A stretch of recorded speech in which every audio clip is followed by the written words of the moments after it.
Yeah, it's been a bit, and so I thought I'd continue down the list of favorites. Today we're talking about some of my favorite striker-fired pistols. Coming up next on...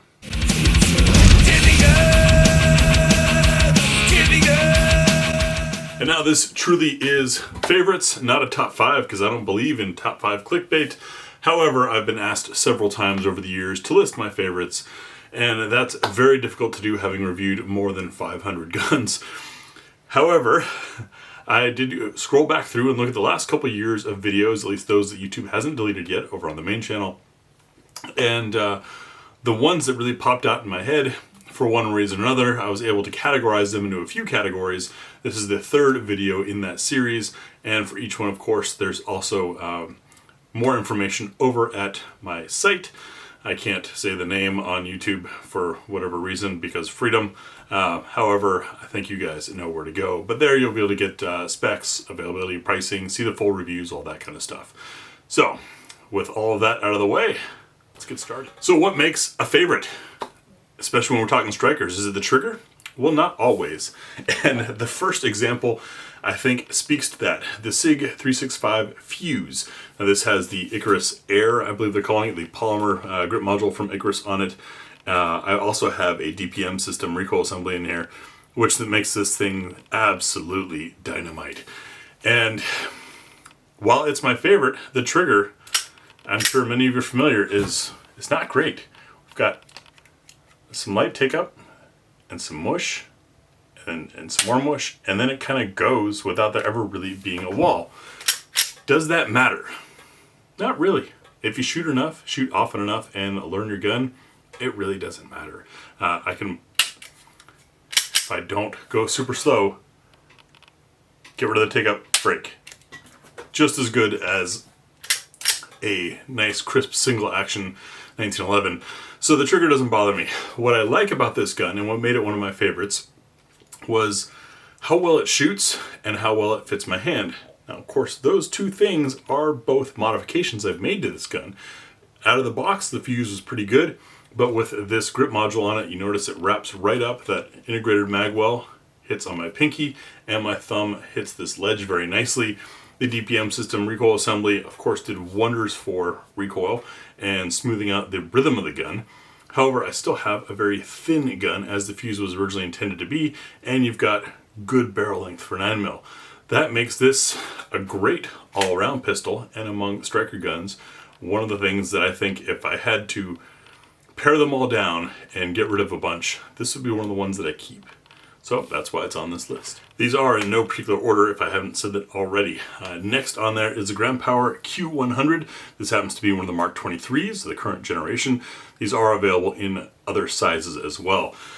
Now, you guys know I'm a big Gram Power fan. I love the reduced recoil, I love the feel, I love the truly ambidextrous controls, everything about them.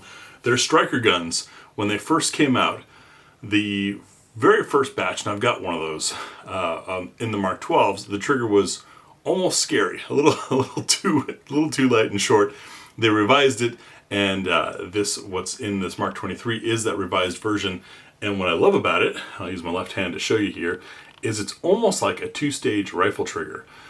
Almost all of the weight is on the safety dingus, and when the safety dingus goes flush with the trigger, about the same amount of travel it takes for that to happen, the very next thing is the break. And so, well, once more I get the camera to focus correctly. All right. See the dingus on the end? It goes flush about here, which is about where the trigger is about to break. That means that for accurate shots or timed shots, it's spectacular, just as good as a two-stage trigger that you'd have on a nice rifle. And for fast shots, you don't even notice that. If you're like me and you're one who shoots from the reset, leaving your trigger on, that safety dingus is already depressed as you're releasing to the reset, and then the next thing it does is just go. So that gives you, I'd say, almost a better trigger than their hammer-fired guns. It's an incredibly crisp trigger. You combine that with the reduced recoil, the great weight and shape, and all the other features of standard Gram Power pistol, and the Q100 is an awesome one. I've been talking about Gram Powers for years, I know to some extent that somewhat discredits some of my early enthusiasm because I didn't have 500 guns of experience when I first started loving them. But now after 500 guns of experience, I really love them. That should tell you something. Gun Power Q100 is definitely one to check out, or one of the other sizes. Just keep in mind with a trigger like that, depending on your skill, comfort, and training level, you may want to stick to it being a range gun and not quite a carry gun for now. Next we have the BUL Armory Axe C. And while, yes, it is a Gen 3 Glock based build, and as far as it taking parts and all that kind of stuff, and I've reviewed at least 8 different Glock based guns, in addition to the 4 Glocks that I owned and shot over the years. But what makes the Axe C special for me is it feels in my hand how I wanted my Glock to all those years ago and could never make happen. You see, I had a Glock 19 very early on in my carry times because I didn't know anything, and I walked in the store and that's what the store pushed on me, and that's what the internet talked about, and so I said okay. And I got it, and I learned a lot of things about myself and guns and shooting and what I like and don't like thanks to that Glock 19. However, it was never right for me. It never fit my hand right. No matter what modifications I did, the trigger didn't give me the feedback and the feel that I wanted. And BUL Armory, maker of spectacular double stack 1911s, produces these, and that got me curious. I have 4 different models of them from over the years. I believe this is the current one. They're not, at the moment, not in the US, but they should be coming back to us eventually. But the sculpting, and again, pinned comment will get you the close-up photos and all that. The sculpting that's on this grip, the way the trigger works, the serrations on the slide, everything about this makes it the ultimate of what a custom Glock 19 would have been for me at the time if I could have afforded all of that. And of course the great irony is back then that's when guys were paying several $100s to get their slides slightly modified, and triggers were expensive, all the parts were really expensive, and then once you got it all together there was no guarantee that it was all going to work well together or play well together. Or you might discover some accidental concoction of aftermarket parts between the safety plunger, the safety plunger spring, the trigger you put in, the trigger springs you put in, the trigger shoe you put in. I've got a Glock 34 that is incredible, and people ask, what's that? What's in this? And sadly, I don't know, because it's been a blend of things as I tried different stuff, and there's of course no warranty support for any of it. With BUL Armory, you're getting all of that and more for less than what it cost me to Frankenstein a Glock, and you get warranty support. So this is one that I love. Another one that I think a lot of people mistook as a Glock clone. I saw a lot of your more influencer type, or just the folks who haven't studied firearms enough yet, call it a Glock clone, but the SAR 9C Gen 3, this thing blew me away at the range during the initial review. Fits oh so nicely in the hand. If you haven't had a chance to hold one or shoot one yet, imagine if you took that Glock 19 size and then gave it ergonomics, gave it a little more heft, because there is a bit more steel inside one of these than there is in a Glock, and then just refined everything. That's how these shoot, coming with excellent high visibility sights. It's got a great trigger. There's a total of 27 different ways that you can change the way the grip fits. And the recoil assembly is stiff. And I remember during the tabletop, my first handling of this, fearing, because SAR is a defense producer, thinking, oh no, this is made around 124 NATO. We're going to go through what Canik went through when it first came to the US, and that is a gun sprung for hotter loads, shooting softer American loads. It's an affordable gun, so then chances are you've got less experienced shooters buying it as a first gun or early gun, and then you end up with stovepipes and reports that the gun's unreliable, when it's not the gun at all, it's the gun shooter ammo combo. You saw it in What's for Dinner, what this thing runs. That is, of course, with an experienced wrist behind it, but really, really nice gun. It's kind of a bummer we can't take full advantage of the chassis system, thanks to how it was imported. It's got to be just a set gun, but even just holding it now, a very, very comfortable gun to shoot. The little bit of extra heft and weight that's on it soaks up a lot of recoil, makes it steadier when you're aiming, and gives it a better feel of authority is not the right word, but there's more confidence that comes with it. It's one that I like to take out when I get a chance, or when somebody says, "Hey Graham, we're gonna go shooting. Why don't you bring out some fun stuff?" I bring this out and they look at it, and their first thought is like, "Oh, that's one of those Turkish Glock clones." It's not. Take a look at the tabletop video. Take a look at the. It wasn't for the Gen 3, but for the original, I did a 6-page article in, I think it was Combat Handguns magazines. These are not built like Glocks at all. I did a lot of research for that article. Great gun. And again, it's another one of those triggers that when you're pulling slow and kind of staging through it, doesn't feel that great. But as you saw in the shooting impressions video, this thing is a performer. Maybe a curveball, maybe not, depending on how long you've been watching the channel and how much you know about my love for the lesser known stuff. This is the Bersa BP9CC. It's a little single stack from the days of the single stack 9. And not only is it very thin, it fit nicely, but it was an early gun to have actual index spots for resting your thumb or your trigger finger. And the trigger on this, just nuts. I'll show you the reset. That's it. The initial travel, don't worry, has some length to it, and it breaks all the way at the end. But the reset on it is nuts. And this was an early review of mine when I was first getting into this stuff. This gun has always stood out in my mind, and I've taken it out a few times since then. I wish they would put this trigger in a full-size competition gun. Bersa in Argentina, I guess, over the years has teased or made mentions of at least a double stack or a slightly larger striker-fired gun. I don't know if it's maintaining the same trigger or not. I don't know if we'll ever see it in the US or not, but I really wish they would, because back, years back, I ran through all 9 rounds in a second and a half, just trying to see how fast it would blip, and it does blip. Like, if you can double click a mouse, you can double click this thing. Now, is that ideal for a single stack 3-inch barreled gun? Maybe not. Which is again where I wish they'd put this trigger in something larger. I carried it quite a bit because it's so thin. Very comfortable gun to carry, but at the time, I had apprehension about the trigger, and handling it now, the total trigger, the total travel and real weight on it, it's not an irresponsible trigger. But my mind was still full of second and a half, all 9 rounds, just burning it.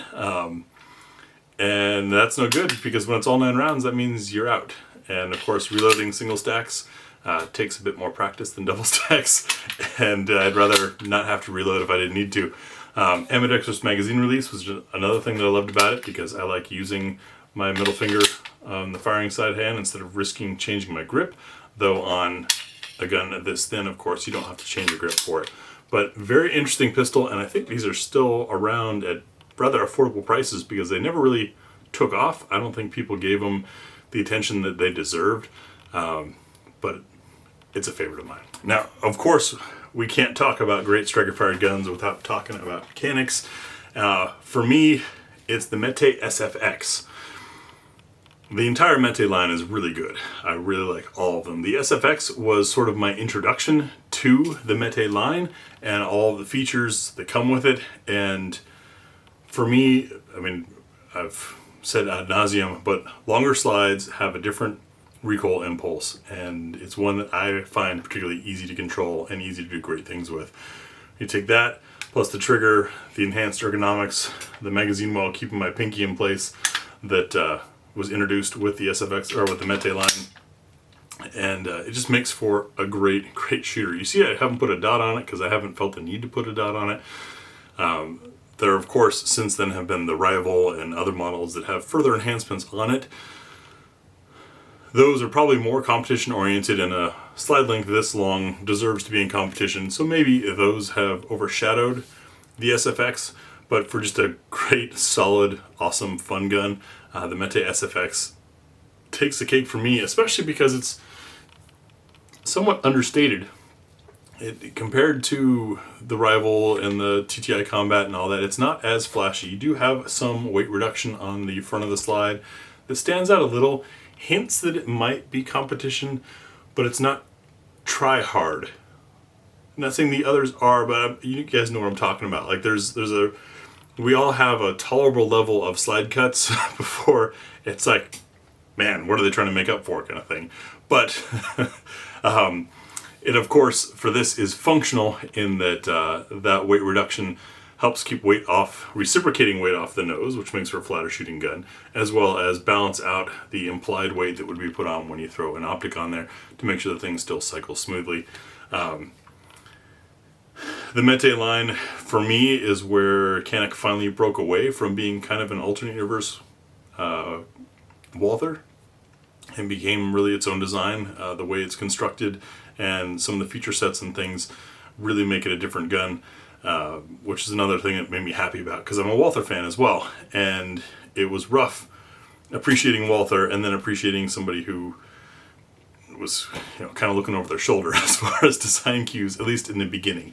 The Mete line, I think, is separate, and the Mete SFx, despite some of the newer updates that might be a little hotter, a little sexier, the SFx is still one of my favorite striker fired. And since we went there, perfect segue, the Walther P99 AS. Now this is the final edition one, and I noticed a lot of you have been asking questions about this lately. As I understand it, yes, it is the final production run of a gun that's been around for decades. This is one of 3 that I own. My original carry one is hanging up somewhere, as well as an older generation 40 Smith & Wesson that I found at a pawn shop. Wanted it so badly, it's the only 40 Smith & Wesson I own out of all my handguns. The P99, for me, it was my first encounter with real ergonomics. I picked it up and it just felt right in the hand. If you didn't know this, little bit of history.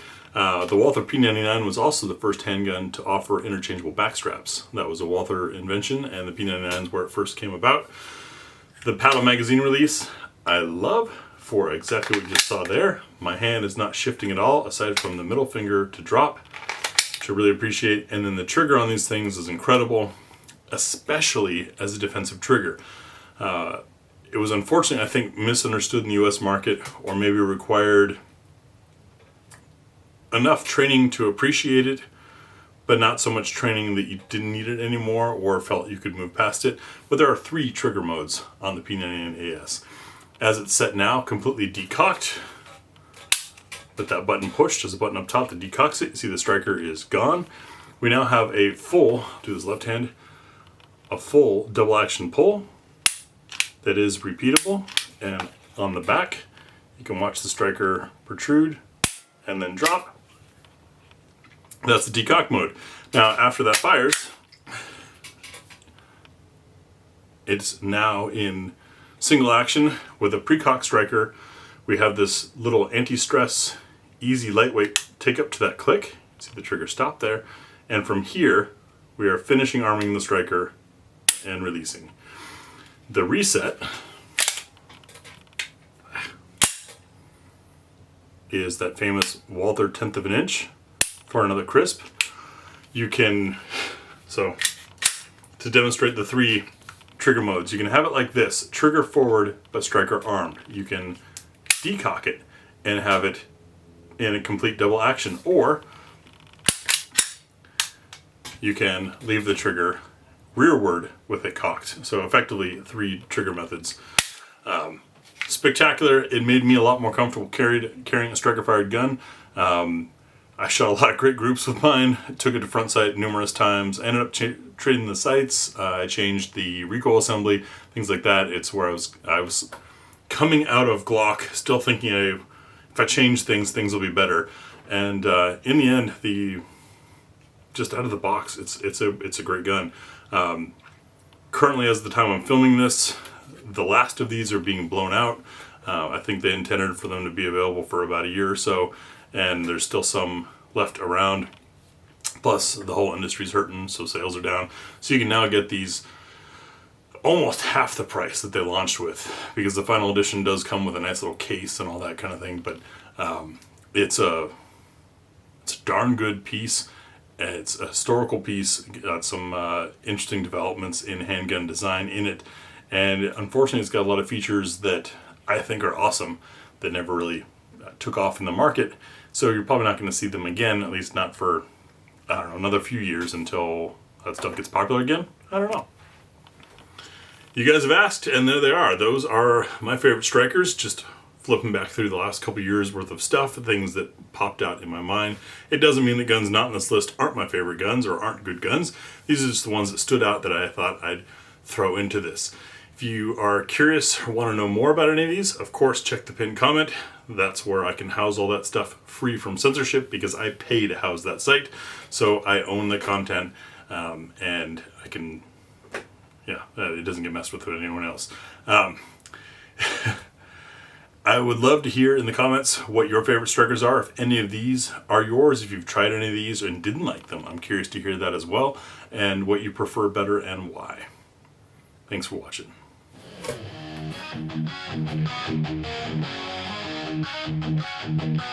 TP guns, to level level, I'm Team YMP. David F. Derrick S. Jr., Donald H. B2, Fast Eddie Gary B, George H. Greg K, Jenna I. Joseph T, Kevin B. Marvin T, Moses S. Peter A, Rich Scott King, follow 215 Tom. Thanks for the tip, level Alan B, Bristol County Jail, Christopher J. Clinton Cubby Bear, David G, David P, Ed C, Farhan N, DS76 Gort, Glyphons 3JS, Justin H, Lee H, Michael W, Mr. Doodle Pump, Ohio Cruffer, Red Sky, Robert E.B. Suits Hut, Summer G, Tap to Johnny, Uncle Lindsay, Waha.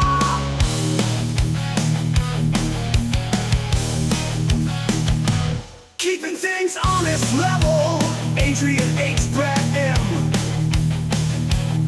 Carol B, Daniel D, Edith P, Gary L.C, Gilby Gort, GVC, 1986 of MT, J.E. Mark S, Michael L. Mike, NC Techno